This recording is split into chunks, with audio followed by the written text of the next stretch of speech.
This express is a runaway train.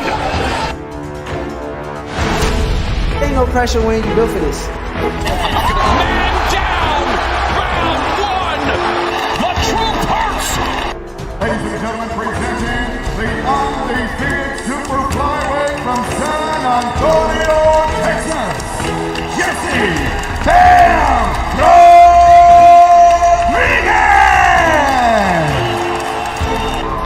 The universally recognized undisputed lightweight champion of the world, Devin the Twin Haney!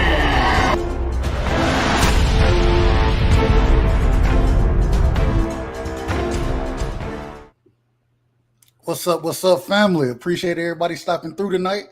You know what I'm saying? We got a big show. We got the great Singin OG. You know what I'm saying? We got him on. And but first things first, man. Y'all make sure y'all hit the like button, sub to the channel. You know what I'm saying? Hit the bell for notifications so you get all the new notifications when we going live. For all the interviews we gonna have going on. And man, I just appreciate everybody stopping through, man. And so, like I said, man, tonight we got Rockin With Rightside, episode 4. The Signin OG KQKC is in the building. You know what I'm saying? So we're going to have him on in 1 second. We're going to give the people a few minutes to jump into the building, man. I want to shout everybody out. Let's see who we got in the chat so far. Shout out to my brother DP Rocker, man. DP, I got you rinsed up, bro. You good to go, man. Fire away. Mr. Mechanical is in the building. Salute to you, Mr. Mechanical. Much love, much love. Appreciate you showing up and showing out for me. Tony Boswell always coming through. Just if he just hitting the like button, you know what I'm saying? Hey, I appreciate it, bro. The Queen, Sheena, is in the building. Salute to you, Queen. Much love. Appreciate you showing up and showing out tonight, man. And it's going to be a good show. It's going to be a hell of a show tonight. We got my brother R. West in the building. Salute to you, R. West. Much love, much love. Let's see. We got the other Queen in the building, man. Cassandra in the building. Salute to you, Queen. Much love to you. Thank you for coming through tonight, man. Let's see. Anybody I'm missing? Man, we got my brother James. James came through, man. Salute to you, James. Appreciate you showing up and showing out, man. We got Overdose, Houston, Texas Boxing in the building. Salute to you, Overdose. Much love, man. Appreciate you. Now, y'all make sure y'all hit the like button when y'all get in the building, man. Let's see. Sheena said, stream is not moving. Hold on, let me turn my camera. See, I don't know what happened. When I turn my camera on, it messes up my stream. For some reason, it seemed like everything slows down. So let's see. Hopefully, I don't want to mess the OG up. So let's see. We got Lost Art of Boxing. The Lab in the building, man. Salute to you, brother. And my bad, man. I got the OG, man. We're gonna go and bring the OG on. We got a few in the building, man. And I thought it was only right, man. You know, we got to bring that old school back for OG, man. And so we bout it tonight. You feel me? That's what we on. We on that bout it masterpiece style. So, man, with no further ado, once again, I don't know if y'all checked it out. Shout out to the great brother X, you know what I'm saying? Exclusive boxing insider. You know what I'm saying? He's the one. And I'm gonna play it one more time before we get OG in the building, man. What do y'all think? Tell me what y'all think about the intro, the new intro. He just made it for me. So much love to him, man. Much love. You feel me? Bud Crawford is a fight fan, and he's a fight fan's fighter. This express is a runaway train. Ain't no pressure when you built for this. Man down. Round one. The truth hurts. Ladies and gentlemen, presenting the undefeated super flyweight from San Antonio, Texas, Jesse Bam Rodriguez!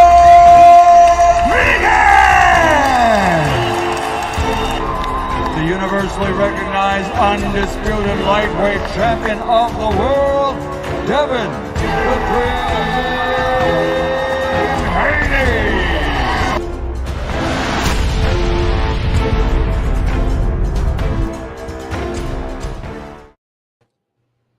Very good, very good. Yes, Right sir. side.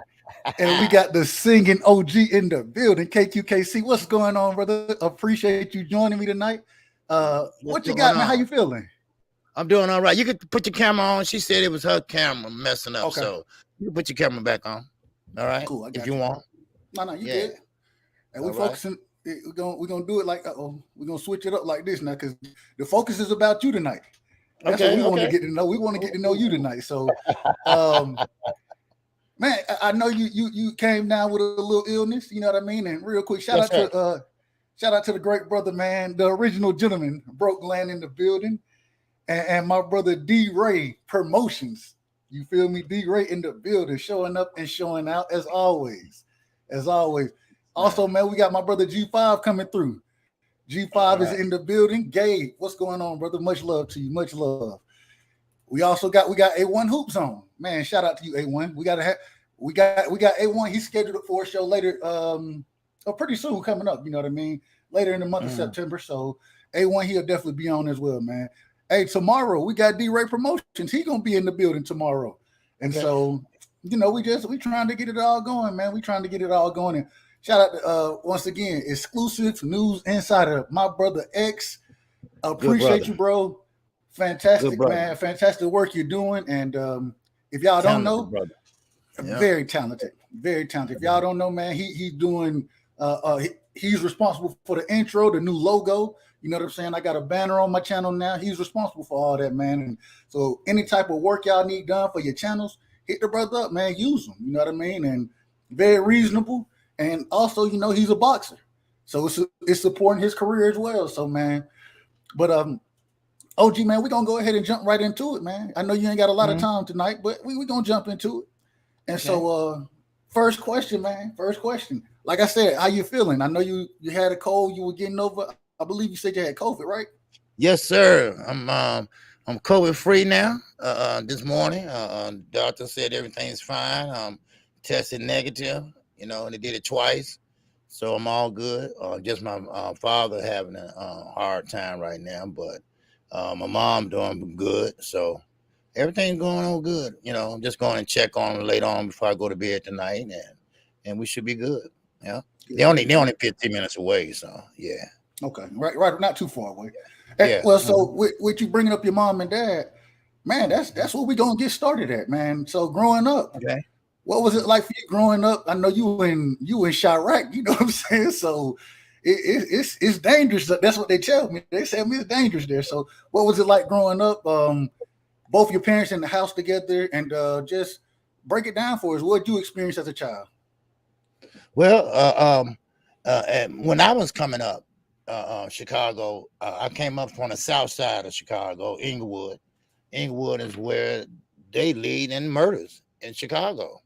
And at that time, the projects was up, the high-rise project. We talking about like 89 stories, and that's like maybe three miles long. And they had everybody grouped together. But I grew up in the house, and both of my parents worked. They was educators.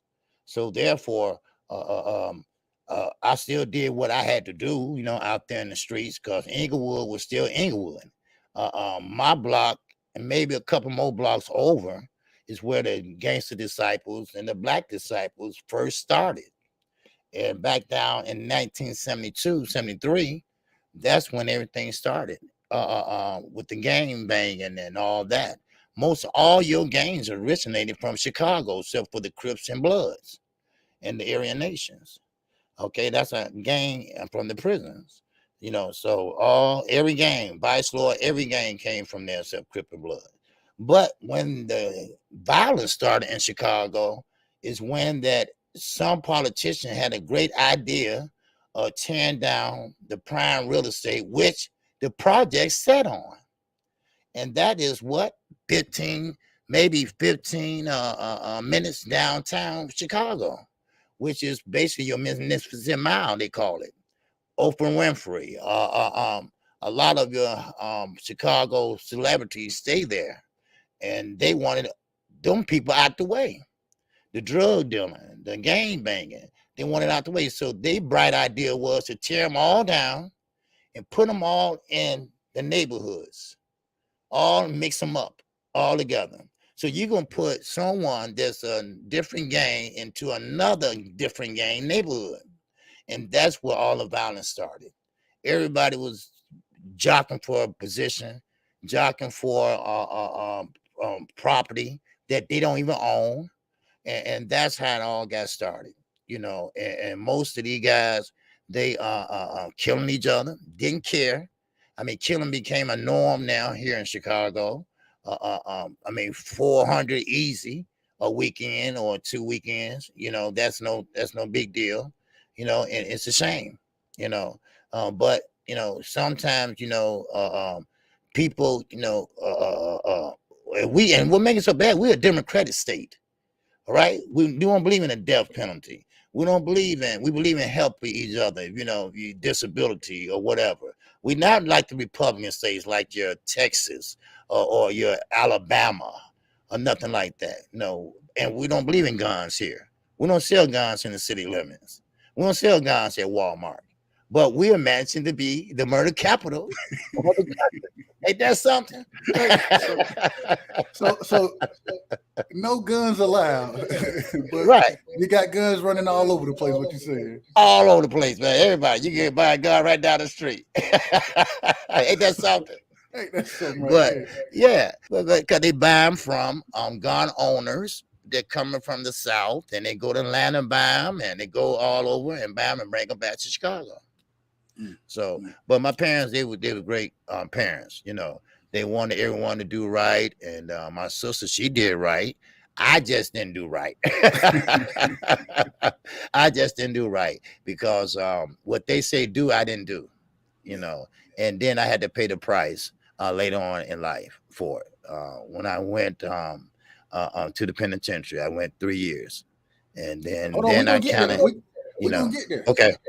So before we go to so you brought up your sister. You know what I'm saying? How many siblings did you grow up with? Were you the oldest, the youngest? Just one. Yeah, just me and my sister. She's the oldest by 11 months. Okay. So y'all pretty close. She stayed downstate. She don't stay in Chicago. So okay. So yeah. Now, when you were growing up, what's your earliest memories of boxing? You know what I mean? When's the first time you really remember watching the sport, and just how'd you really get involved with the sport? Well, my father got me involved in boxing. My father was a big Ali fan, a big Sugar Ray fan, and I became an Ali fan and Sugar Ray fan. I met Ali a long time ago. Ali, of course, is from Chicago. His home is still in Chicago. Him, Farrakhan, and Barack Obama. They all stay right by each other in a neighborhood called Kenwood. It's called Kenwood Academy High School, Kenwood, and the whole area is called Kenwood. And they all stay right by each other. So that's how I got involved in boxing. And then Sugar Ray Leonard, I got involved by watching him fight, and then the local boxing gyms. I wasn't very good as a boxer. I tried it, but it wasn't me. I was more of a street fighter. And you can't do that. You can't do that. You can't do that. I just got frustrated and just say, forget it. Fuck it. So. No, speak freely. Speak freely. Not only so speak freely. Yeah. So I just said, fuck it. So I just kept doing my thing, but I kept watching boxing. And that was, back then they was going 15 rounds when I was watching it, and it was really grueling, and I loved it. I just loved the combat sport, of it. I just can't get into that MMA shit. I don't know why, but boxing was just a smart thing. It just reminded me of street fighting, because you got to be, have an IQ, see what your opponent next move is, what they're gonna do, and that what got me involved in it. So I always watched boxing. I always remember the Friday night fights. Always watch those, everything, see, boxing used to be free, used to be closed circuit. Just call it closed circuit TV. I always went, me and my father. My father always went. So if you notice, I'm close to my father, more because we look alike, we think alike, and we do things alike. So, But yeah, so that's how I got involved in boxing. So, and real quick, man, shout out to Bruce Gas, Boxing Jazz, and more in the building. Salute to you. If y'all want to find out how to smoke that good gas, man, go talk to Bruce because he be on it, man. He be on it. I know. We got the Queen in the building. Salute to you, Queen, man. Much love. Appreciate you showing up tonight. We got King Styles Productions in the building. Salute to you, brother. Much love to you. Much love, man. So, OG, man, going back to it. So, did you really get like you said? I know you said you did your thing. You got caught up in certain things in the streets, man. How did that come about? You know what I mean? With both your parents being educators, you know what I mean? Them, like you said, trying to keep you on the straight and narrow. Was it just the rebellion in you, or were you? Did you run with the wrong crowd? How exactly did you get caught up in whatever you were doing? Well, it's just a wrong crowd and neighborhood thing. Our neighborhood, it was a middle class neighborhood, not upper middle class, a middle class neighborhood, and everybody there was just trying to get by, trying to do this and protect their own, protect their neighborhood, and that fell on my lap too, because I'm one of them. We go to school together, we play basketball together, and then next thing you know, we hanging together, we fighting together. Then next thing you know, we getting a little bit older. And then we want to make money together. And then what's the best way to make money when you're on the streets is do something illegal. And that's what we did. We put our money together, maybe about 25 of us. We all from the same neighborhood. We all know where each other lives. We all know the alleyways, the gangways. We knew how to run from the police. We knew how to go here. We knew how to go there. But at the end of the day, it wasn't a good idea. Because see, we was making so much money that it brought a lot of attention to Inglewood. Inglewood saw that, okay, look, it's a problem over there. You know, it's a lot of traffic going in and out of Inglewood. And I stayed on, well, if you knew, well, Cece from Trio, she knows. 68th and Morgan is like the dope strip. And I stayed right there on 68th, 18th South Morgan, you know, So once we start doing that and then making the traffic, then that's when the police get involved. Then when the police don't do enough, you know, they take one, here come another, replace it. Take another replaced it. Then the feds got involved. Then when the feds got involved, then that's when things really, really got tightened up. But we didn't care. We still didn't care. That's what we talked about today. You know, I only got one guy that's still living that grew up in that time.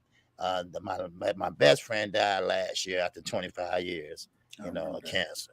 So, so we didn't care. The chances that we wanted to take, you know, keep in mind, you know, I still was young. I was in high school, you know, but see, this is the catch. I had a baby coming. Didn't know that though, you know, so I never been in trouble now, but about 5 of us got caught. Now the judge, I thought I was gonna get probation.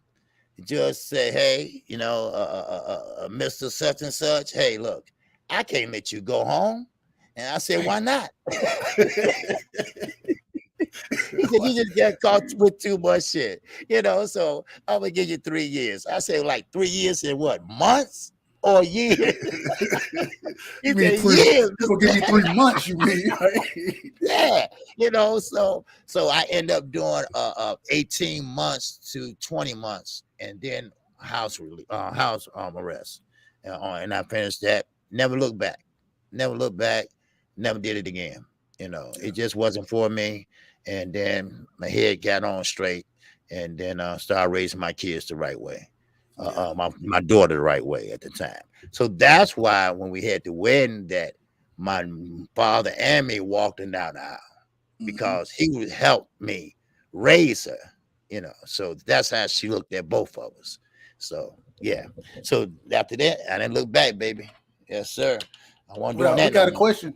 My brother Bruce Gas, Boxing Jazz and More, he asked, what year was that, OG? What year was that? I went to jail. Oh man, that was back in 85. 85, 86. Yes, sir. Okay. Damn, OG, Yeah, I was born in '88, so see, oh that man. was before everybody had keys to the prison, and you can't smoke. I heard now and then all that.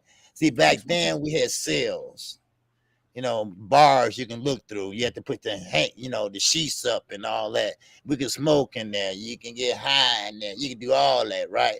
Not today. You can't. You can't even smoke in there. I heard. That's what I hear. I don't know, but I don't yeah. know. I can't tell you. Okay. Now, before we keep going back to your high school days, your junior high days, outside of I know you said you tried boxing out, but what other sports did you play? I think I heard you say you played basketball with your friends, Yes, but sir. did you play for the I school? played basketball. Okay. Yeah, I played basketball. Basketball was my thing.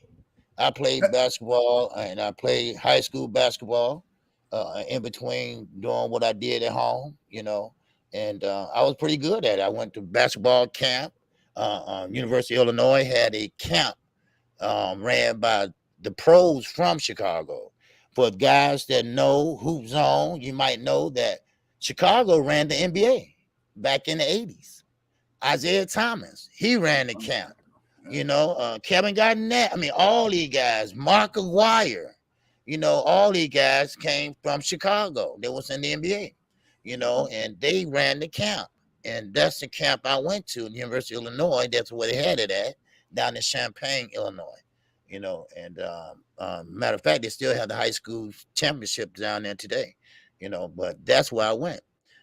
So yeah, I was really good in basketball, but as you get older and things, you get a little, women around you, you go another direction. And then I started working out of high school. They had what they call a work study program. And what I did was I started in high school and I retired from that same job today, so that's what I used to play, basketball. Okay, Yep. man. Real quick, Tupac 13 in the building. Shout out to you, brother. Much love. Appreciate you stopping through tonight, checking What's out the up, OG, man.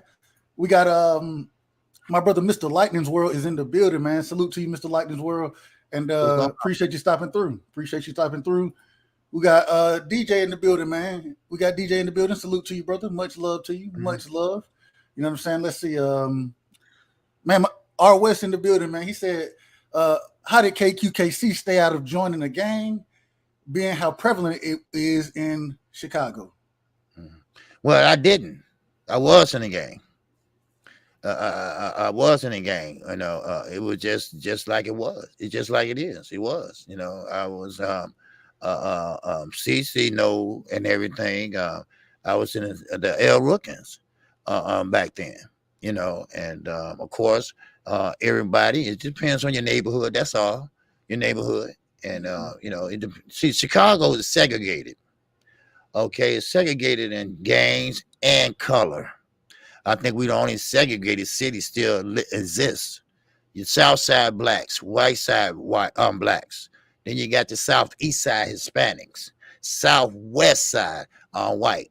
It's all like that. It's set up like that. North suburbs white, South suburbs black. It's all set up like that. Gang banging. If you come from Inglewood, you're either gonna be a BD or a GD, or now Stones, and it's all mixed up now. But now it's different. They got what they call cliques. All right, we didn't have that. All right, and just what neighborhood you was from. And then of course we all outgrow that.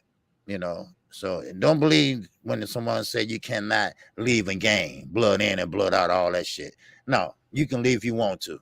All right, you can leave if you want to. Especially you can age out, or you can get saved by Christ or whatever. But if you want to ride on that 6 or 5 point star, then if you're of age, you're gonna ride on it. So that's how I look at it. Yeah. Now, real quick, King Style Production. Going back to your basketball playing days, what position did you play, OG? Oh, at that time I played forward. Oh, okay. Forward, I was I was 5'11", and in high school that's like forward, because it's not a lot of big guys in high school. So that's what it was. So Okay. yeah. Okay. Mm-hmm. Real quick, shout out to my brother Reggie. Boxing Conversations with Reggie Owens. Reggie, appreciate you showing up. Hey, Reggie, My guy. That's my guy. man. Let's see. So OG, moving forward, man. So okay, you done got out, and like you said, I believe, and correct me if I'm wrong, you used to work at a bank. Yes, sir. Okay, and Yeah, you worked there for how long? man, 26 years. 26 years, man. Yes, sir. Everybody don't get that 26 years. opportunity. No, sir. Because see, they counted the years in high school. The work study program I was telling you about, that was the job. Okay. And I wasn't a teller. Okay. I worked at, it's called North American Banking Group. You do design layouts for everybody, vice president at the bank. Everybody, just about except us, and that's why I did it. That's why I finished that. And you know what? And I got to say, it's blessed to have a job where you can come in late, drunk half the time. I mean, I got my ass saved a lot of times, right? I should have been fired a long time ago, right? But I didn't get the full pension because I wasn't aged yet. Okay, I'm only 55. So I just got a like 65% pension right now. And I won't get the full pension until I'm 65. But I went out on a pension disability kind of. So no ass with disability. So all I know, I just wait on that check. But still, but yeah, a lot of people can't say that today. I mean, they're hiring everywhere. No one won't even take a job, man. Don't even know why. Yeah. I mean, we got a big Amazon, brand new, not too far from my house, and they can't hire nobody. They can't keep nobody, and they are like paying $30 an hour, $35 an hour, and they won't stay there. They won't take the job. They begging people to come, and they won't even take it. I don't understand it. It's a damn shame, man. Shout out to my brother, Everything Boxing, Keon in the building, man. Salute to you. Appreciate you stopping through tonight, bro. It's okay. So OG, moving forward, bro. So outside of the job, man. So when we know you for announcing, or commentating. Excuse me. You possibly the best commentator as far as announcing boxing as this fight's going on. And when did you find that passion and say, hey, I can get on and I can do this right here? You know what I mean? When did that start? Well, I'm not the first one that has done that. A lot of people think I am, but I'm not. You had Marlowe's Corner was doing it for a while, and Trey X, and shout out to them. He's pretty good at doing that. It's just that I think I had a neck for it because I'm looking at the punches. I know what type of punches are thrown, and I'm used to watching boxing, and I know how to picture. To put a picture in people's heads about boxing. I try to paint a picture of people that don't have cable, don't have the luxury to have the zone or whatever, because they got bills to pay or whatever. So, I say, okay, this is what I'm going to do, and maybe, broaden the channel up a little bit, and make it exciting for people. Some fights, you have to make it exciting, even though they're not. I'm sorry. Even though they're not exciting, so, yeah, so that's what I do. I try to do that to make it exciting for everybody. And then, more and all, I like the lower weight classes because they let their hands go more and it's more exciting. It's not like a heavyweight. A heavyweight, you can't throw too many punches or you're gonna, fatigue, Yeah. So, but yeah, so I like doing that, and I love doing it, and I think people like what I'm doing, and so I'm gonna keep going doing it, So, but I've found that passion, man, about 2.5 years ago. So, but I'm not the first one that done it. So, yeah, you ain't the first, but you the best at it, man. You do a hell of a job, and I know if I'm not able to watch the fights, I can ride and I'm listening to you, and like you say, you kind of paint that picture. You paint that picture, and when you got so many different sayings when you call in the fights, and you make it exciting, right. They walking around and stop hammer time, and it's like you bring a different element to the sport, and so like my brother Mr. Mechanical just said, he popping that stick. He wow, wow, wow, you know. Yeah, And so, yeah. is that natural?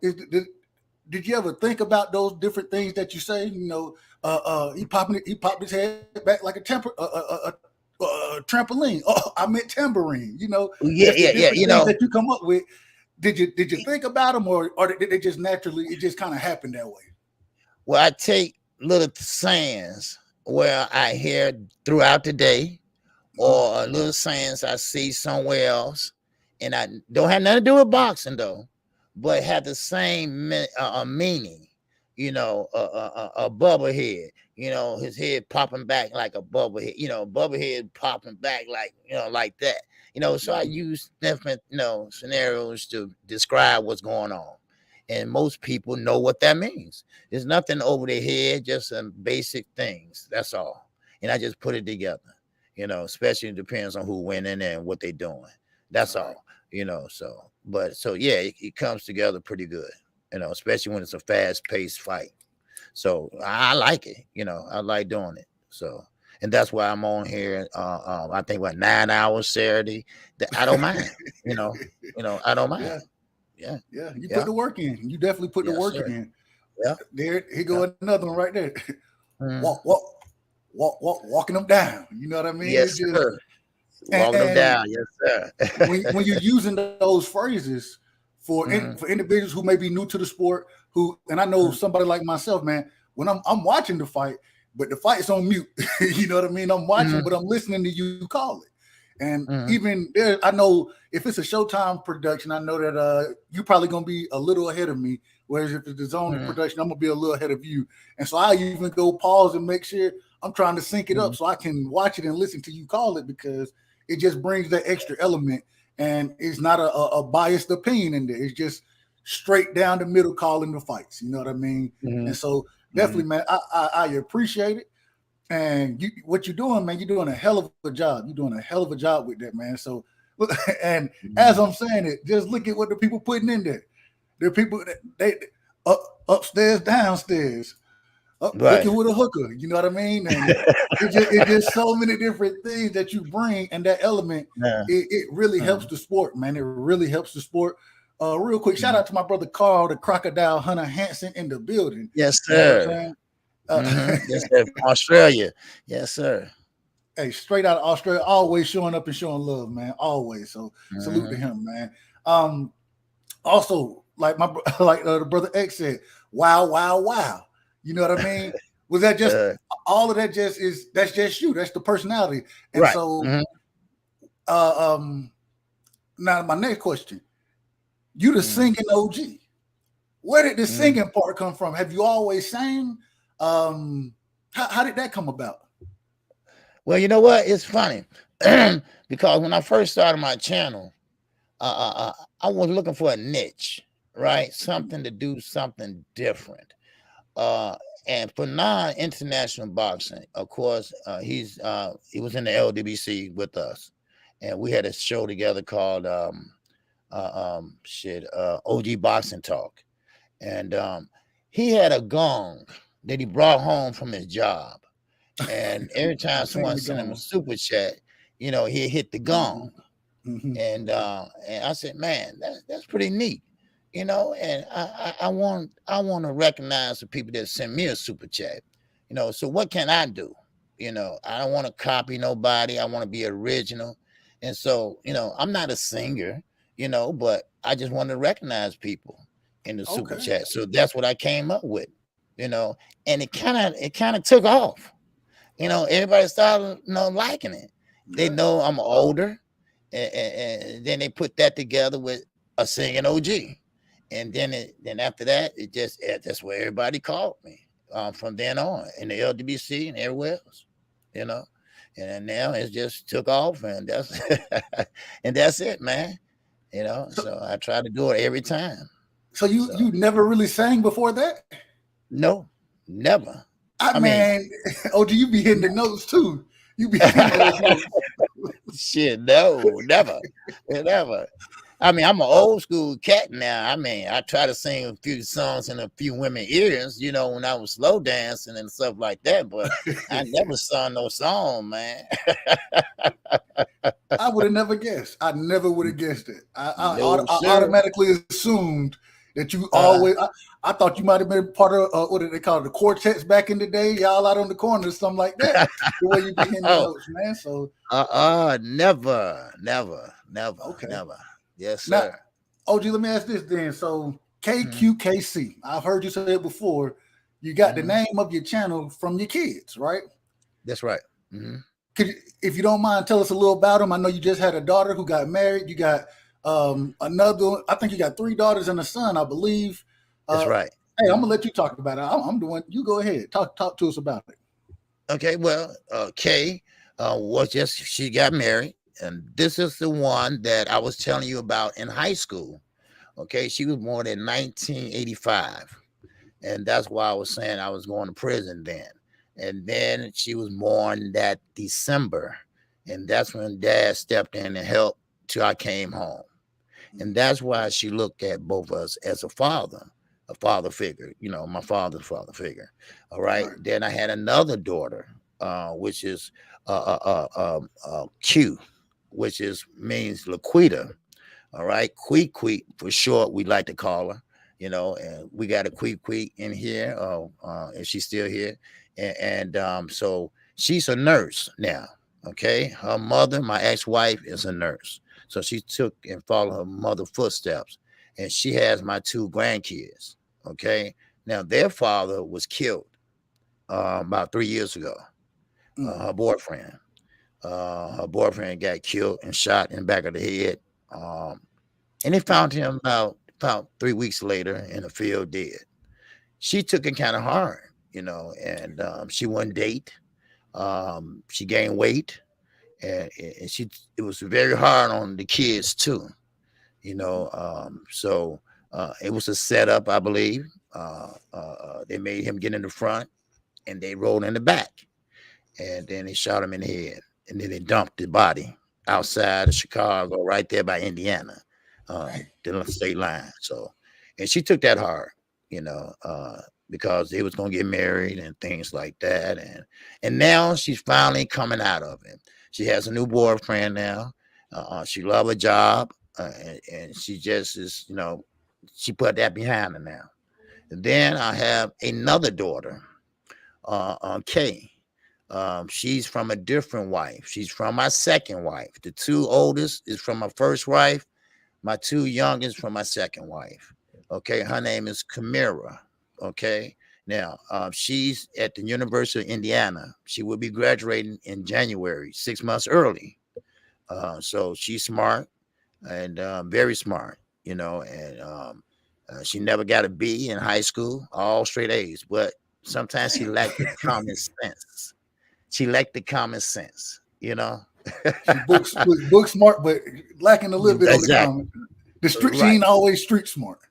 Right. She's not all street smart. And then on C is my son. He's named after me and my father, but he's not a third. I'm a junior, but he's not a third because he has my grandfather middle name. You know, so he got all 3 of our names, but he's not a third. So, but he's 19. Okay, he's the youngest, and he's the one that really got to keep an eye on because he's kind of like me. Okay, he's kind of like me, but it was good to see everybody together at the table at a wedding. You know, that was great. You know, because everybody got something going on. So of course the bride, but you know, so but I had good kids. They never been in trouble. They did what they're supposed to do, especially the girls. They went through college, got their degrees. My oldest daughter, she got her PhD. She's a doctor by way of PhD. You know, so I'm proud of all my kids. You know, to come from me. You know what I've been through. You know, Right. and coming out of Chicago. You know, and now they're in the suburbs of Chicago, but still, you know, they're here, and except for the one in Indiana. And I think she want to stay there when she graduate.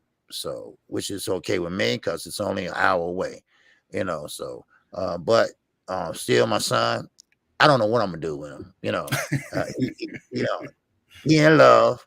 He think he in love, and so he wants to go to trade school, so which he needs something to do.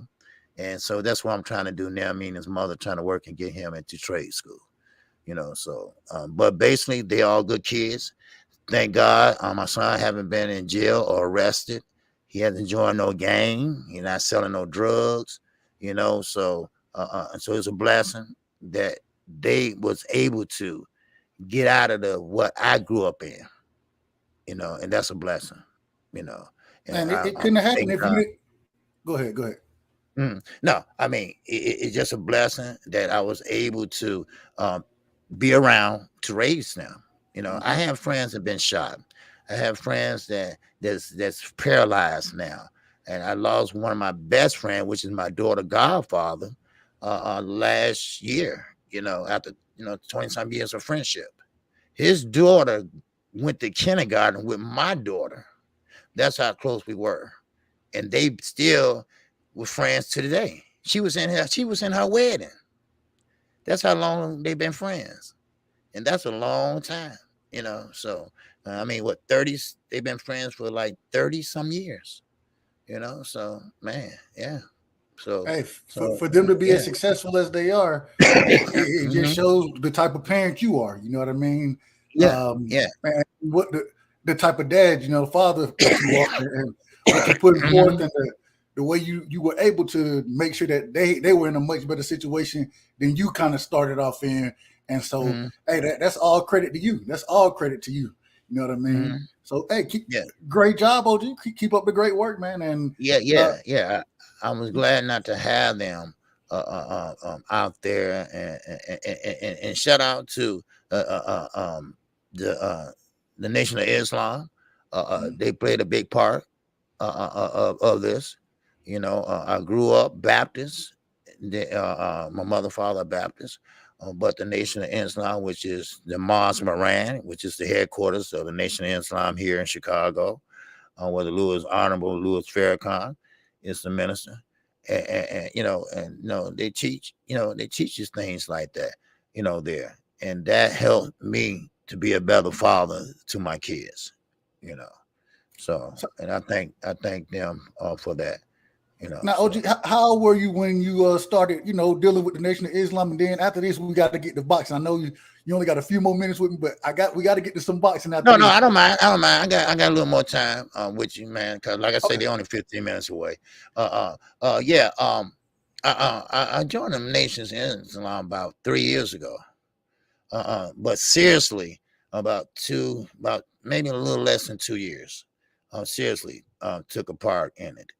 Still, I'm not 100%. There's a lot of things I do that I don't supposed to be doing, and it's no different than Baptists. Is I mean, Allah's God, Jehovah's God. Everybody has a different meaning or whatever, but it's a lot of things I do that I shouldn't be doing, like drinking and smoking, but I don't eat pork, of course, things like that. But it's a blessing, though. It's a blessing, and I thank the nation for helping me, get to that point, and that's why. I don't care. I said it today. I'm gonna say it again. That's why Fred from Barbershop Conversation fuck me around all the time, because I don't like this shit he be saying. I don't. I'm sorry. I don't like it. If you're gonna sit there and wear a Malcolm X shirt, because it wasn't for Minister Louis Farrakhan, the Honorable Louis Farrakhan, it won't be no Malcolm X, dumbass. Okay, go ahead. I'm sorry. She be killing me. Real quick, man. And that's your money. It's your wife's money. All right, go ahead. Let me shout my brother L Dub out, man. L Dub, appreciate you stopping through, bro. Much love to you. Much love. If y'all need any behind the scenes information as far as what's going on in the sport of boxing, man, reach out to L Dub, man. Get in touch with him, man. He definitely always showing love. We got my brother Randy Smith in the building. You feel me? Salute to you, Randy. Appreciate you coming through tonight. Let's see. There was one. What was it? Reggie said, salute to the Nation of Islam. You feel me? Yeah, so all right, moving forward, OG. and, I know one question I want to ask you real quick.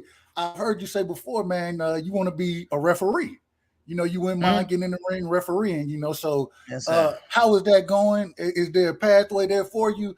And how do you see the other refs out here that because we see a lot of nonsense going on with a lot of these referees, you know what I mean? And so I feel like we need somebody like you that's going to get in there and keep it real, keep it a buck, And so yeah. how is that going? And yeah, talk to me about that. Well, it's going good. I passed the test. Okay. But that's just when COVID hit and they put a stop on a lot of things. And of course, I'm not in the league or the pro referees. Of course, I have to start off with the little guys, okay, Right. which is okay with me, as long as I'm in the sport and I'm helping contribute to the sport. That's what I want to do. If I was at that position, I would be making different calls than they're making. It has been a lot of referees that have been making a lot of mistakes. And I think sometimes you have to write these guys' names down because, see, if they come up with another bad call, then another one, it's a pattern. It got to be a pattern there. You're incompetent. You need to go back and get retaught or something or get face disciplinary actions. Now, we all saw the fight where the guy wasn't, I forgot what fight that was, man, that fast. But he got the fight weighed off. And he don't even know what for. He got up right off the knockdown and got right up. And he ready to go. We saw it a few He times. wasn't shaking. And mighty funny, they did not show that replay. Yeah. Oh, that was Rancis Bartholomew versus Gary Antoine Russell. No, it wasn't that one. Not that one. I think because they never was showed the replay of him getting up and see was he okay. And that's when the referee. I think it was that one. Yes, so I think it was that one because Bartholomew training went off. Yeah, he went off after the fight. Yeah, I think it was that one. And these are the mistakes that you can't make. These are mistakes that you got to get right. And Jack Reese, the way he's counting that time with Deontay Wilder, you cannot do that. And I'm not qualified as far as a pro referee or anything like that, but you should know if a fighter can continue on. Now this, I don't care if it's smaller guys or pro. If a fighter can fight back, you let them continue on fighting. Let them fight. That's the rule. That's the rule in the whole sport of boxing. If they can fight back, allow them to fight back. Look at the Diego Corrales fight in Castillo. Man, the referee didn't stop that fight. He could have. He came because back Diego Corrales was out of there. He kept getting knocked down. But what did he do? He came back and, man, he popped his head back like a paint dispenser. That's what he did. And what makes it so bad that if that referee would have stopped that fight, he would have robbed. Now let's just say this for a minute. He would have robbed both the fighters a chance to be great, a chance of glory. And this is what these referees are doing. They are robbing these fighters of their glory, of their shine, their time, TV. Everybody get the chance to see it. It's a sweet thing for a fighter to knock somebody out. That's their whole goal. But you got incompetent referees. You got some good referees now, but you got some incompetent referees that will stop a fight in a minute, in a heartbeat. And I think some have political agendas. I think so. But I just don't like that. Hey, I agree, OG. And man, like you say, I think some of them do have those, like you say, political agendas. They understand the situation. I was thinking, I bring this up often, but what was it? The Puerto Rican Day weekend, the fight in Madison Square Garden, I believe. And Josue Vargas, he was getting destroyed. And but he was supposed to win that fight. And so the ref Right. tried to give him as much of a chance, even Yeah. though you got people, the commission jumping up on the ring, the doctors jumping up, everybody Right. jumping in saying stop the fight, and the ref was like, well, he's supposed to win this fight, so I'm gonna just give him a chance, even though he getting beat. That, you know what I'm saying? And so I think Right. there is some political agenda with it. Same way if this guy gets hurt, well, if we can keep this guy with a perfect knockout streak, you know what I'm saying, and he's being promoted by this channel or by the people paying me right now, well, you know, I might be inclined to go ahead and wave the fight off a little early just to make sure. You know what I'm saying? Right. So, and as far as corruption in the sport goes, we see that with the refs. As far as the agendas, we see the different things now that's going on with Kinahan. We've heard about Bob Arum bribing officials. You know, we got the sanctioning bodies doing for some type of way. This dude gets moved up to the number one contender spot, and he ain't fought nobody but Mario Barrios. Okay, and so when we seeing all that, man, how do you, as far even with the Olympics, I believe they, you know, that's in limbo right now as far as boxing in the Olympics, and so with the corruption in the sport, how do you see it all playing out right now, and how do we clean that up? Man, you know, I say it started with the sanction bodies. Okay. Now, of course, Mr. Suleiman always got to speak first, always got to speak for everybody else, but he is one of the main problems. You know, yes, he says that this goes for the sanction body fees is going towards anti-doping. Well, is it really? Because, you know, last time I checked, Valdez dropped dirty. Y'all went on and let him fight anyway. So, I mean, what are you doing about it? What kind of sanctions you putting on that? I mean, are you suspending these guys? You know, that's what the thing about it. Are you suspending these guys, or are you giving them suspensions just enough for them to fight next time, like Canelo did?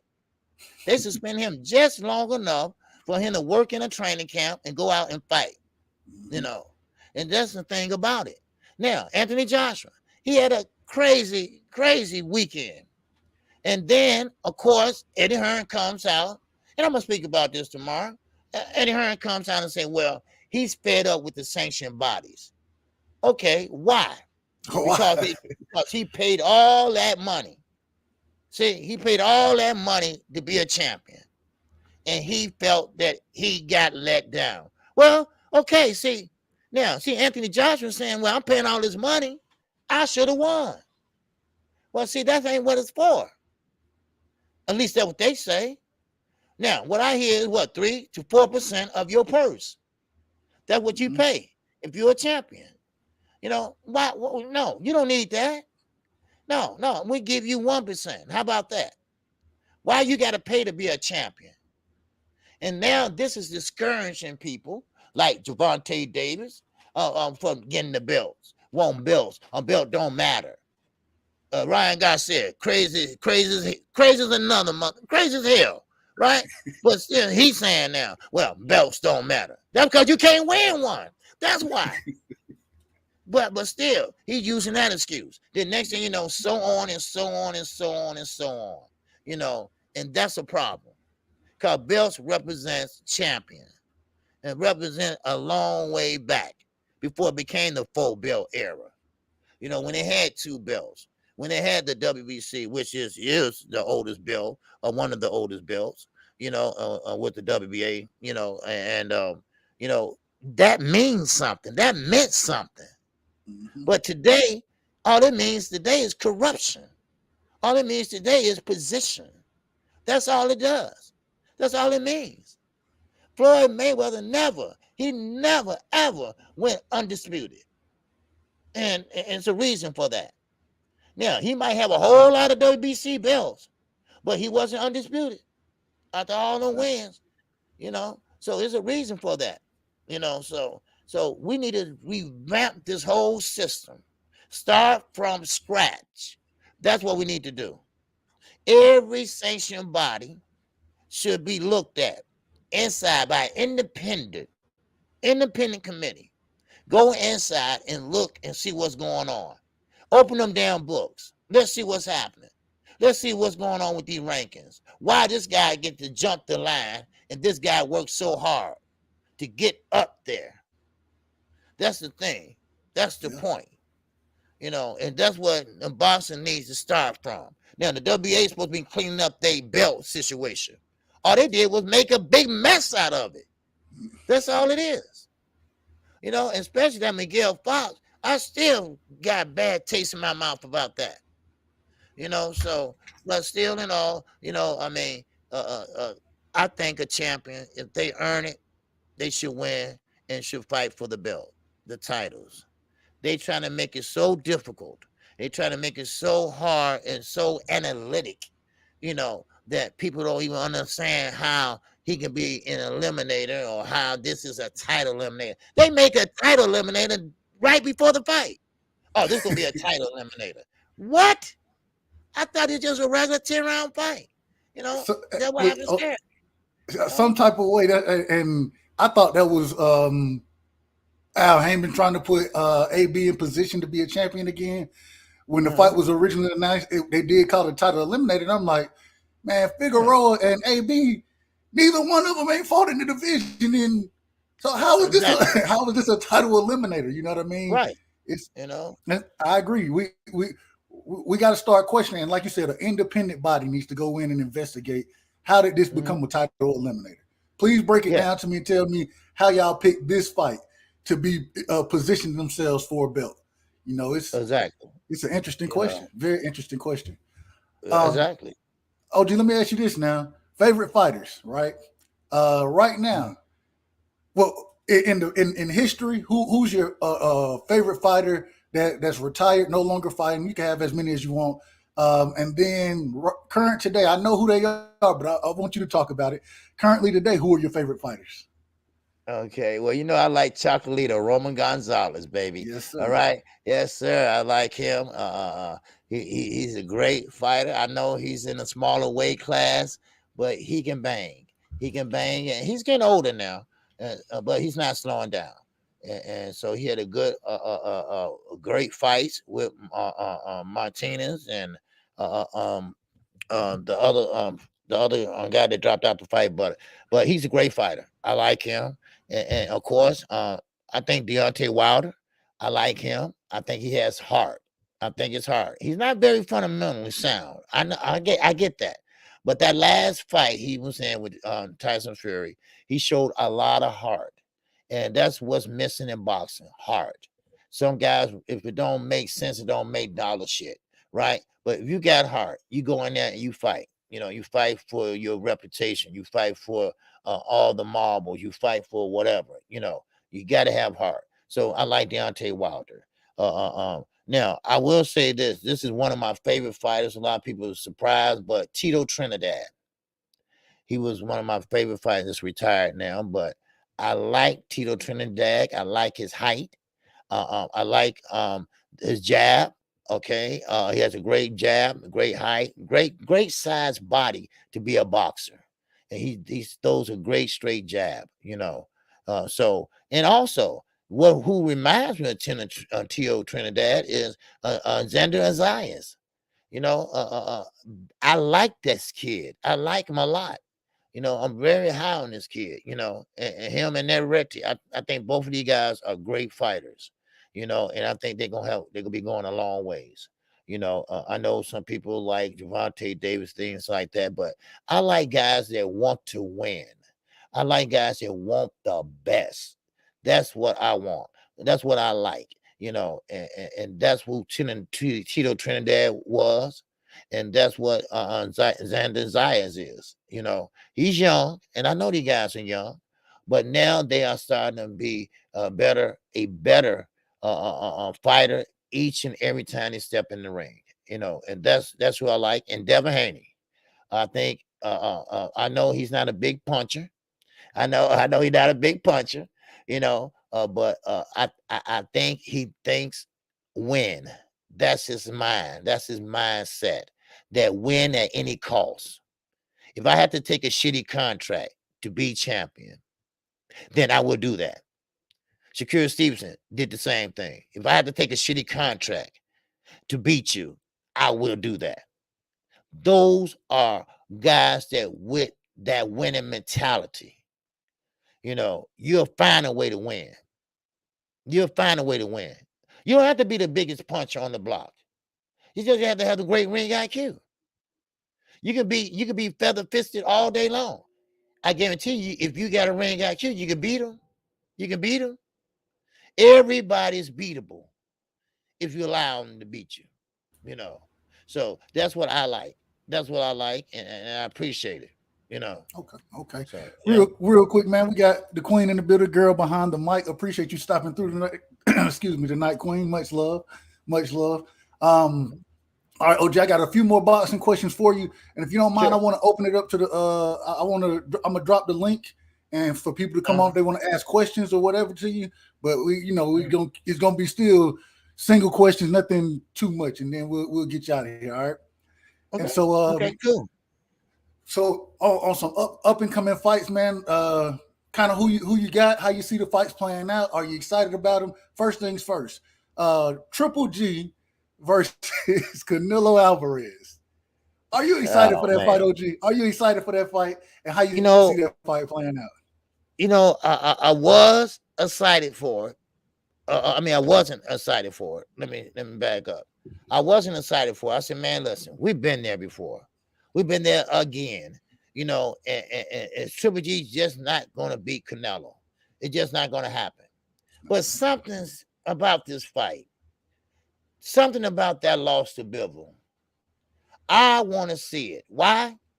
Because will he turn out to be an Adrian Broner that won't let his hands go? Will he turn out to be a different Canelo now? Because Bivol did put an ass whooping on him. So will he be that same Canelo that say, I got to prove that I am who I am? You see? Will he be that same guy? And that's what I want to see. I want to see, is there any change in him? I want to see, is he still that same Canelo that walk you down it like this? No, nothing, no fancies, nothing. Just go in there and work the body. And then reset after you get off the road. I want to see that. That's why I'm so interested in seeing this fight. Because, see, this fight is going to show me something. Is Canelo, is he shook up because he got beat by Bivol? Or can he rise to the occasion? That's what I want to see. And that's what hopefully everybody want to see. And let's see if Canelo fall. Let's see if Triple G can beat him. Let's see, can a 40-year-old beat Canelo Alvarez? Maybe he is shell shocked. I don't know. Maybe he won't let his hands go. I don't know. And that's why I want to see it. Because everybody's going to be shocked.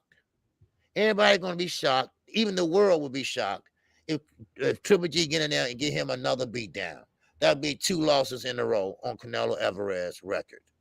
And that would be that would be shocked.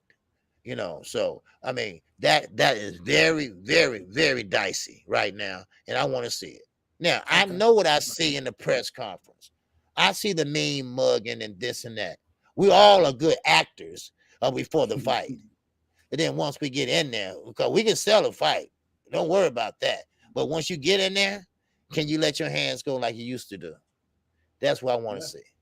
Yeah. And by the way, for everybody in the chat, man, I forgot to bring this up. OG, right now, you are what we like to call ringside with right side right now. Okay, that's just the part of the show, ringside with right side, and kind of like being on the hot seat, but same thing, man. Same thing. We just asking questions and looking for some good answers from you. So next fight, man. So today we had the Devin Haney versus Kambosos to the press conference. Are you excited for that fight? Do you think there's anything Kambosos can do to win that fight? I know they trying different things. I know that already. I mean, I would if I was Kambosos' team. You got a guy from America that pretty much beat you, shut you down pretty much 12 rounds to nothing, basically. So we got to find a way to beat this guy. So only way that he can beat Devin Haney, I believe, is to make it an ugly fight. Make it a rough and tumble, ugly fight. Now, Devin Haney, he's a great fighter, great IQ. He's a pure boxer. But is he a great fighter on the inside?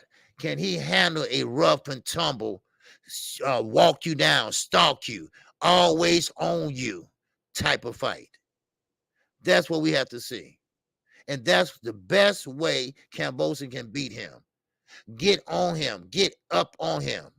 Because, see, the best way to knock down a jab, the best way to stop him from using that jab is to get close. Don't let him extend that jab. Don't let him get that out there. Get up in his face. Get up in his chest. Make it ugly. Put your forearm in his neck. You know, that's type of fight. And hopefully, with his training camp, Devin Haney, they could be prepared for anything that might come about. Anything. That's one thing about preparing in training camp. You got to have a plan A and plan B and sometime a plan C. Because you don't know what he's going to bring. You don't know what they're doing over there. And you got to go in his backyard once again. So that's what I think. That's the only way. Now, a pretty fight, Kambosos won't win. He won't win no all out, pretty, just straight up outside fight. Right. Boxing He's not going to win the boxing match. Yeah. Exactly. He won't win that. No, most definitely. So, okay. Yep. Real quick, we got my brother 817 is in the building. 817, salute to you. Appreciate you starting up tonight, man. We got my brother Mike Biggs Boxing in the building. Y'all make sure y'all go sub to Mike Biggs. You know what I'm saying? He got a great channel over there, man. Always showing love. Much love to y'all, man. Make sure y'all smashing the like button when y'all come through, man. So, OG, man. So we just heard today as well, Demetrius Andrade, or Andrade, however you say his last name, I don't know. Andrade, he dropped the belt. You know what I mean? Because you know he was being forced to fight. What I can't even call his name right now. Oh man, he was. What's the guy's name? Any other guy I call his name? Janabek. Janabek. There we go. Thank you. Yeah. Mm-hmm. Is Demetrius Andrade? Is he ducking Janabek? That is a duck. That is a duck. That is a duck. I'm sorry. That is a duck. When he dropped the belt to go up to fight another fighter, which is Zach Parker, that is a duck. And Demetrius Andrade, he needed this fight. He needed Janet back. Now, the reason why I'm saying this is because we know his history. We know what he goes all the way back to Rock Nation. So we know his history. We know what he has done and what he hasn't done. Banner Promotion, we know his history. The Zone, we know his history. So therefore, he should have sat there and fought Janet back because they forced him. They forced both of these guys to get it done or go to a purse bid. Now, of course, sooner, they were going to fight either way it go. But unless they dropped the belt, and that's what he did. That is a duck. He knew that he could not fight Janet back because Janet back is a big problem to him. So he's going to take a lighter problem. He's going to fight Zach Parker. That's what's going to happen. Now, he begged to fight Conor Ben. Conor Ben. Was that Conor Ben? No, Chris Eubanks. He did. Chris Eubanks. Right. He wanted to fight him. Please don't do that. Don't do that. He begged in the middle of the street for that fight. Now, here you had Janet back, then you ducked him. Now you find Zach Parker. Now, you see Demetrius Andrade? Why people is not really on your side anymore? Why they're not really cheering for you? And don't get me wrong, Rightside. He's a good fighter. He was a damn good fighter. Like Buddy McGirt said, he was a fighting fool and when he was younger. So, but now, now it's the money. It's the money. And a lot of promoters, a lot of trainers are saying that it's his father that messed up his career. Now, how true that is, I don't know. Allegedly, his father messed up his career. That was his father in there arguing with Canelo that time when Canelo said, "Get the fuck out of here," right? Yeah, well, that was his father with him. So, but he messed up a lot of people.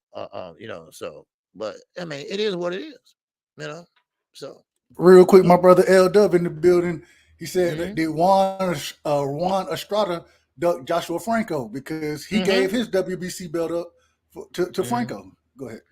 Yeah, I don't think he ducked. I don't think he ducked on Franco.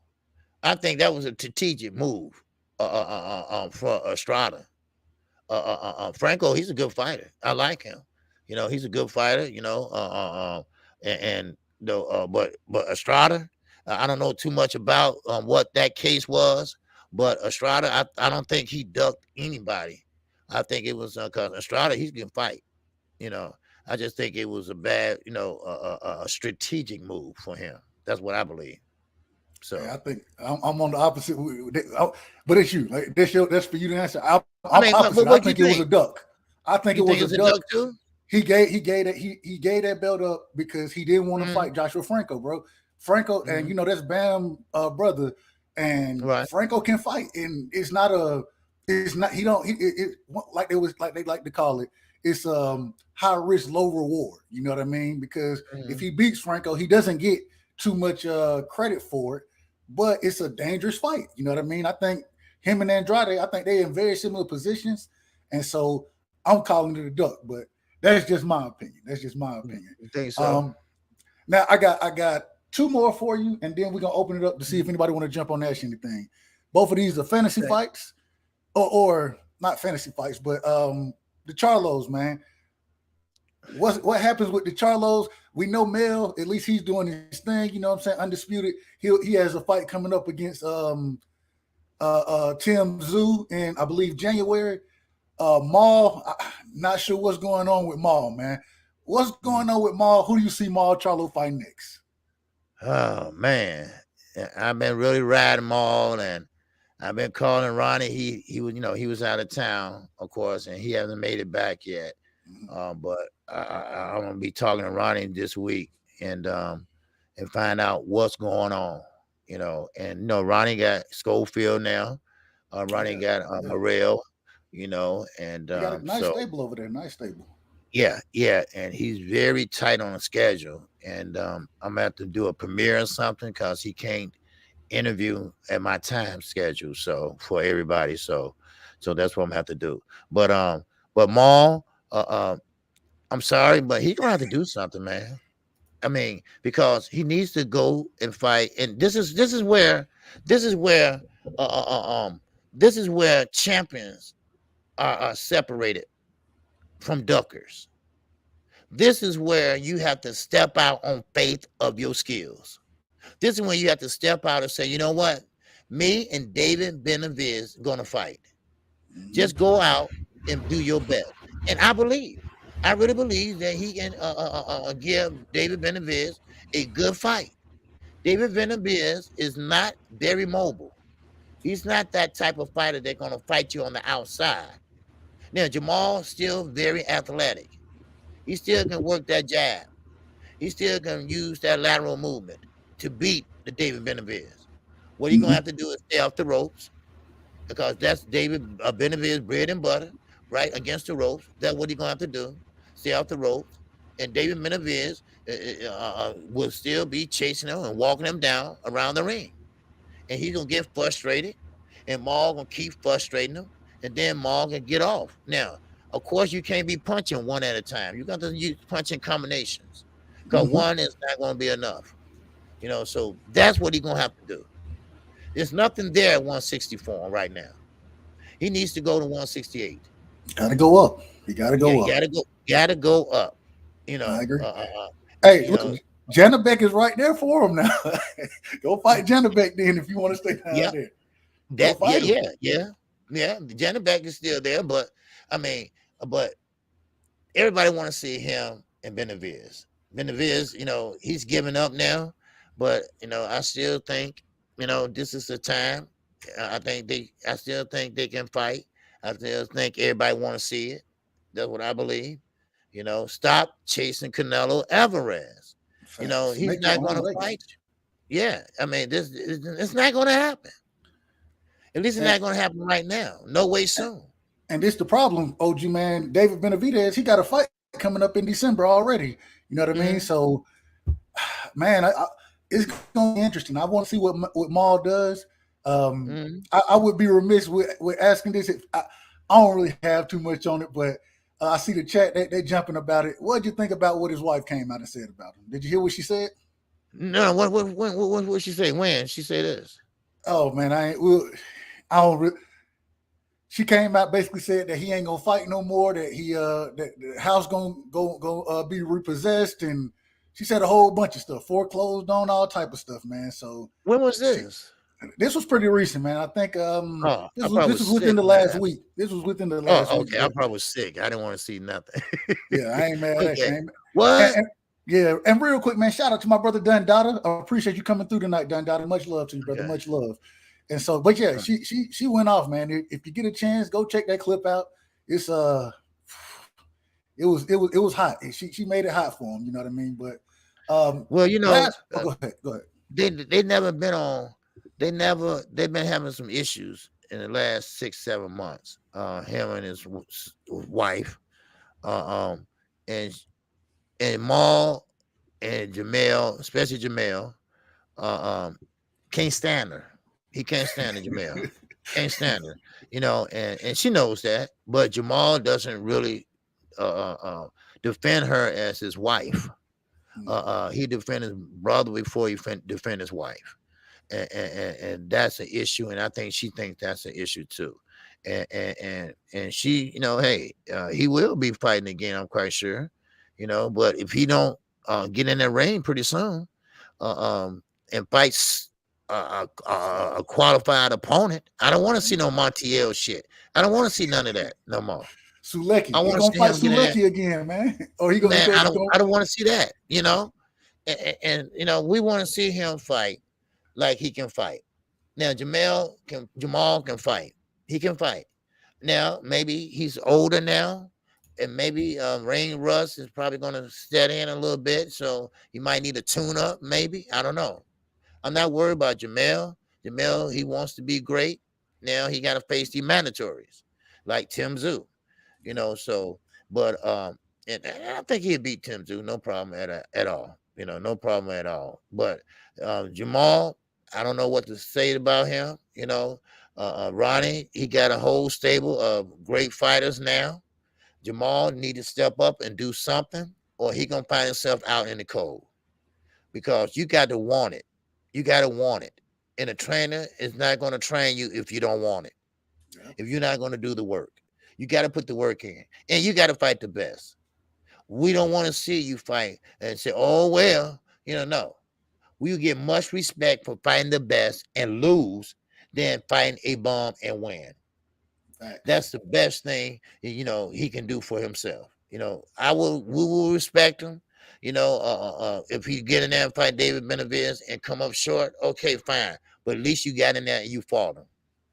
You know, and that's the most you can say for other fighters, this and that. You know, so I would like to see him go in there and fight, you know, and not just Benavidez. I mean, anybody at 168. Anybody at 168. You know, it's time to move up, man. Time to move up.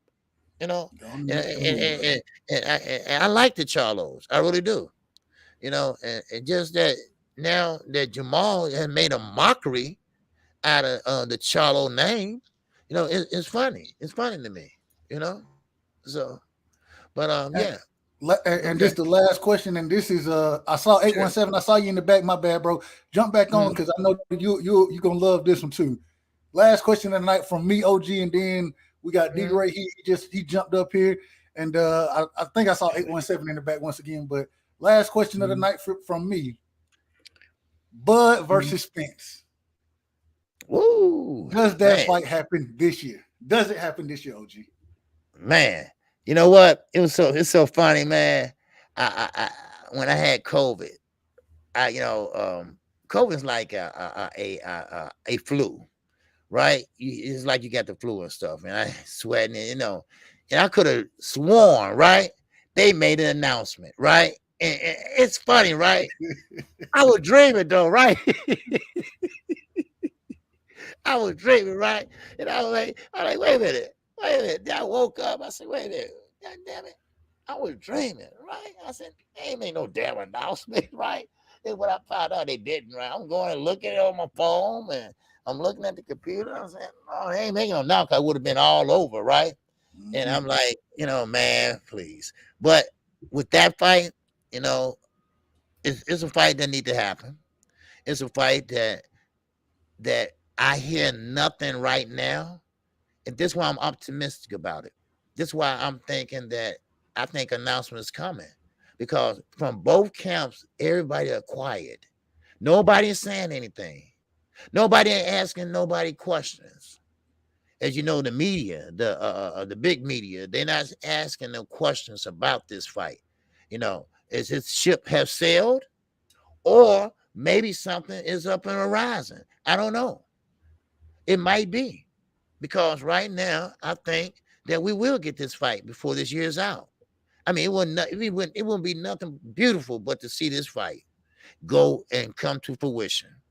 I would love to see this happen and close out the year with Deontay Wilder, with Earl Spence, and Terrence Crawford. Now, one thing about it, I will say this. Now, I like Earl Spence, and I think Terrence Crawford, great fighter, and whoever the winner is, I commend both guys. Why? Because both guys are the top of the division. Now, I have to give Earl a little more credit because he came from a lot of hiccups to be successful. And I'm talking about car accident, no tune-up, win, eye injury, no tune-up, no therapy, win. And then on top of that, he won in high fashion. He had 3 of the 4 sanctioned body belts. That you got to give a little bit more credit. And that's what I have to do. Now, is he my favorite fighter? No. But I got to give credit where credit is due. So, yes, he has done more. Yes, he had crawled from the gutter all the way up to the top.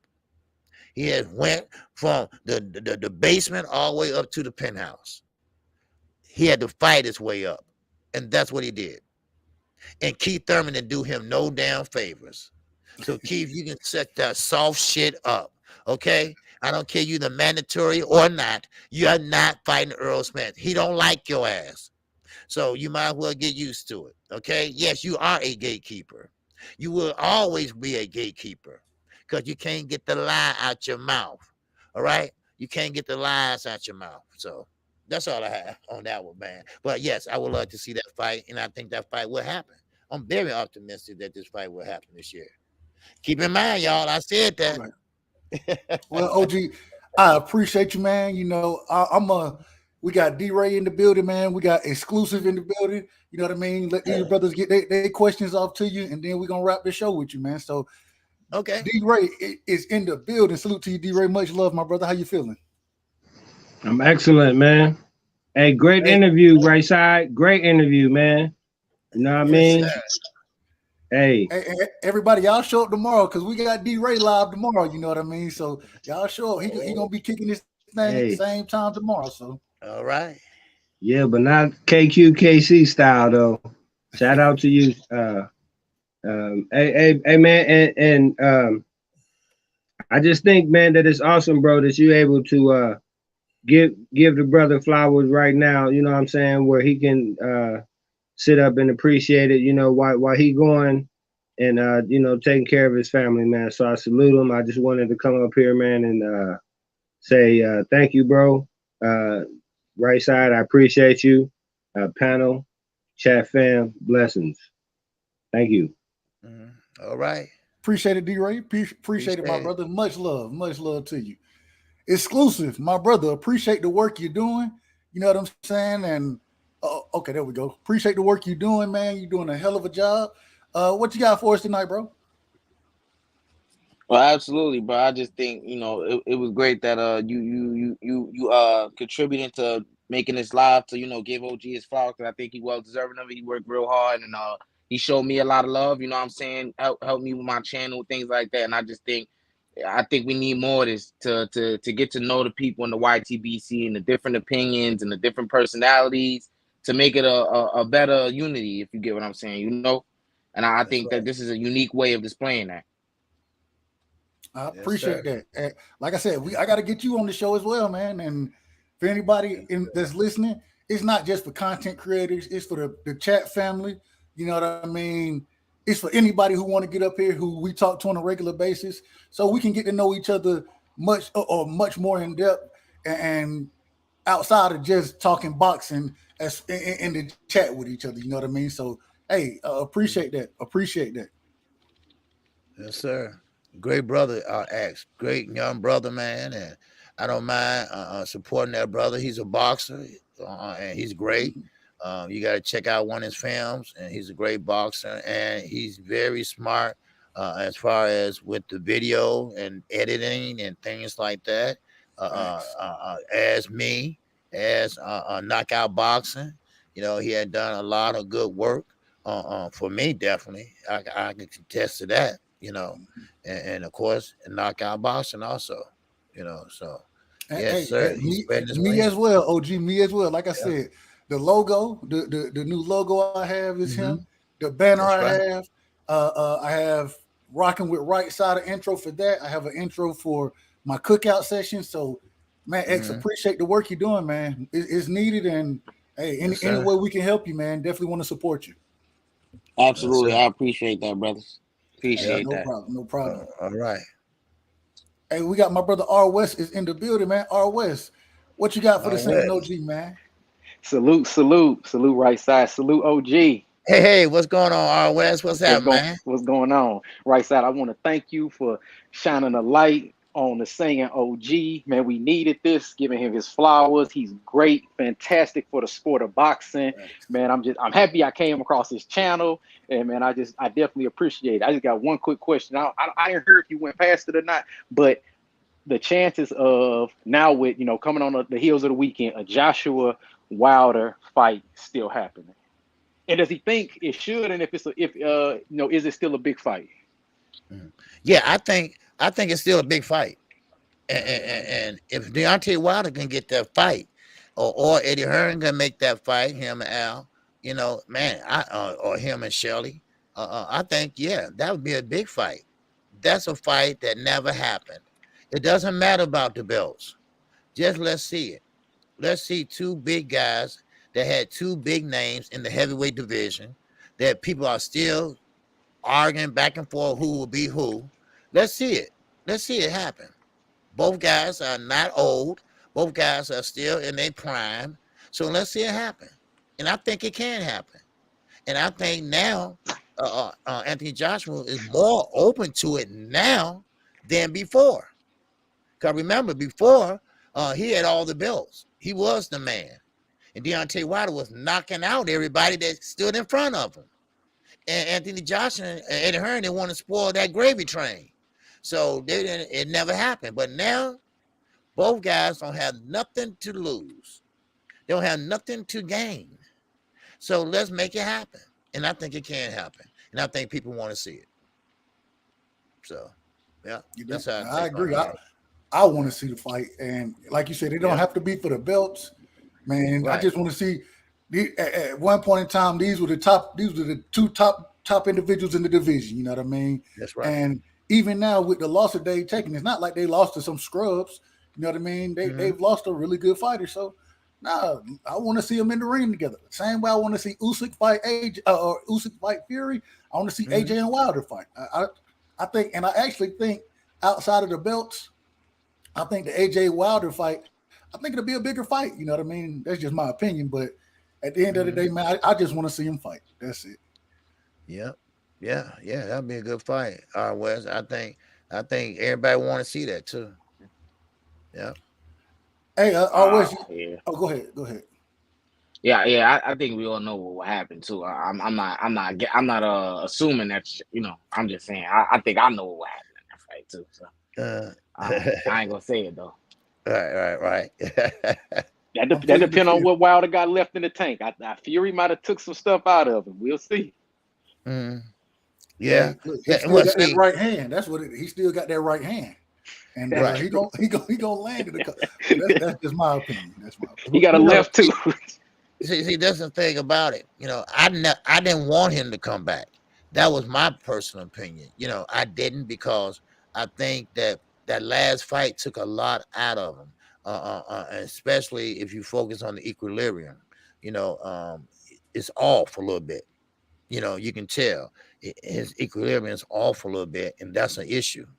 And but you know, hey, if he's coming back, you know, hey, that's his choice, and hopefully, you know, he can make the best of it, and come back and don't get hurt. You know, hope both guys don't get hurt.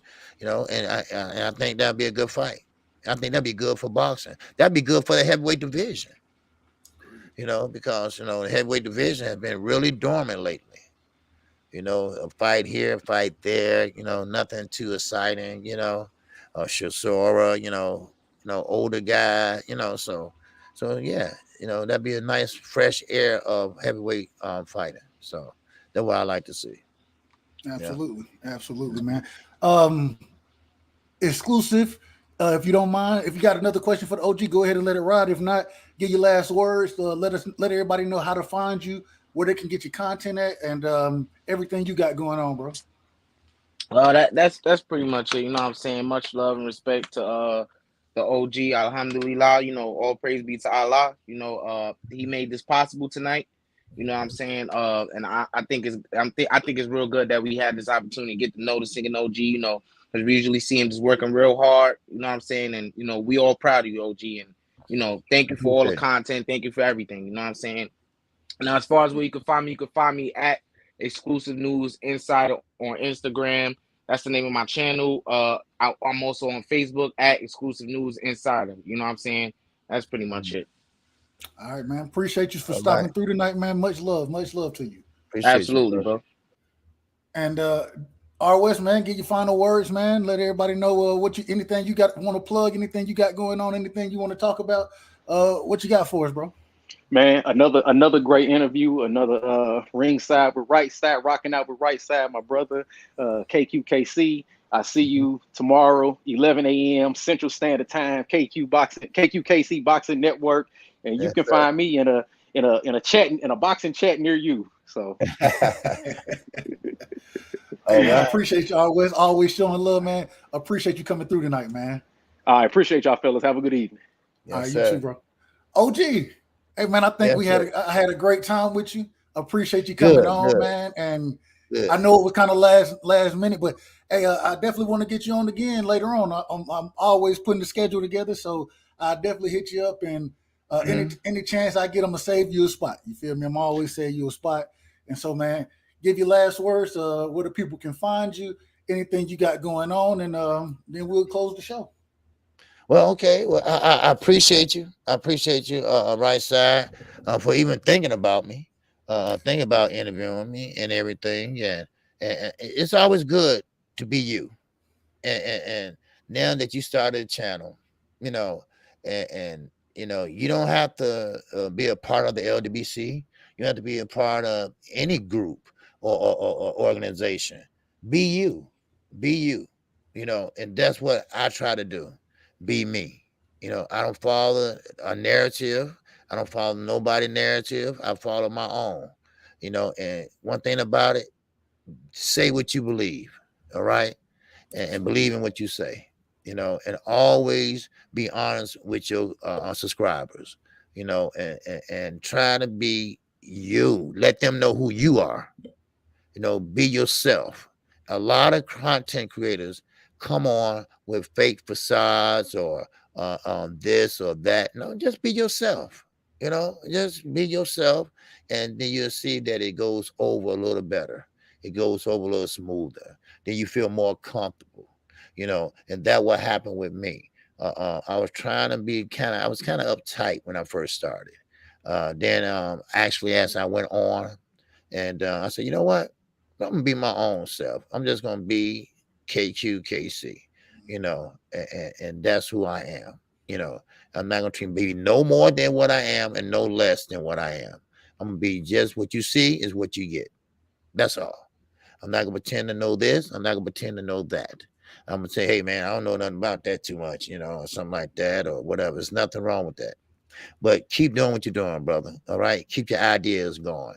If you got an idea, make it work.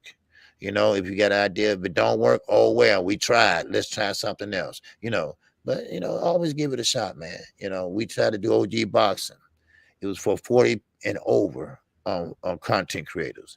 Right. Well, it didn't work out so good. It did work out, but of course, powers that be, it got kind of messed up, but that was a good thing, but it was good while it lasted, but now, do your thing, man. Do your thing. And you always got my support.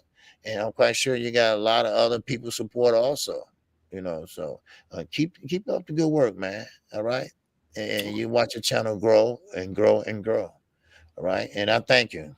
All right. I am KQKC Boxing Network. I come on Monday through Friday, 11 a.m. Central Time. And yes, on Saturday mornings, we have a call-in show. Normally, I open the phone lines during the week sometimes, but also, I'll be right here on Saturday nights. If there's a fight, I'm your man. I will be calling that fight. Then also on Sunday mornings at 9 a.m., you got me and Knockout Boxing 86 TV, and that is their early morning show. All right. We'll be talking about all the fights the night before. So make sure you come and join in with us on Sunday mornings. So we'll alternate platforms. So this week, I think we'll be on Knockout Channel. I don't know. I'll let y'all know though. I forgot which one. You skipped this past weekend. That's what happened. Yeah, that's right. That's right. I skipped this weekend. I don't know who weekend it was, so I forgot. But anyway, I thank everybody prayers. When I was sick with the COVID and everything, I thank everybody prayers and everybody and well wishes, and I thank you all. And I try to do the best I can for you all. I try to study and see what's going on in the sport of boxing. I try to bring you the news in the sport of boxing, and I try to make it exciting also, so you won't sit there and just be bored. I try to make it exciting. And so, and that's what I do for 2 hours, trying to make it exciting. So, and I thank you. And I thank you, Rightside. And that's all I have. OG, appreciate you coming on tonight, man. Mm-hmm. Another great interview. For everybody listening, man, we always on tomorrow night, we got D-Ray Promotions in the building. You know what I mean? We'll definitely be interviewing him. We'll be getting to know a little more about Omaha, Nebraska, and the bud side of things, you know what I mean? So, man, y'all definitely come through tomorrow. Check my brother out. And outside of that, we have normal shows every Sunday night. We're going live. We still haven't quite figured out what our week schedule is as far as going live, but we'll continue to put it together and progress and grow. You know what I mean? So, and then on Mondays and Tuesdays, we have Rockin With Rightside, and that's what we're reaching out to the community, trying to get interviews with any and everybody who wants to talk the sport of boxing, that wants to get in the chat, and we just want to get to know the family better.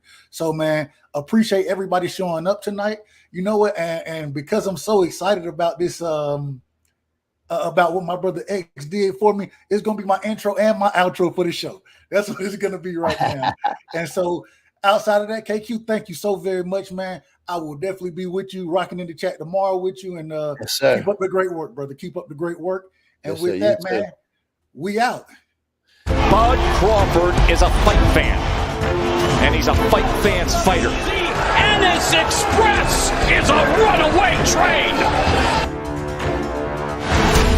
Ain't no pressure when you built for this. Man down! Round one! The truth hurts! Ladies and gentlemen, presenting the undefeated super flyweight from San Antonio, Texas, Jesse Bam Rodriguez!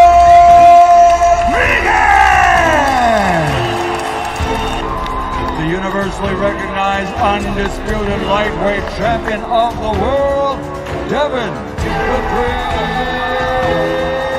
Haney.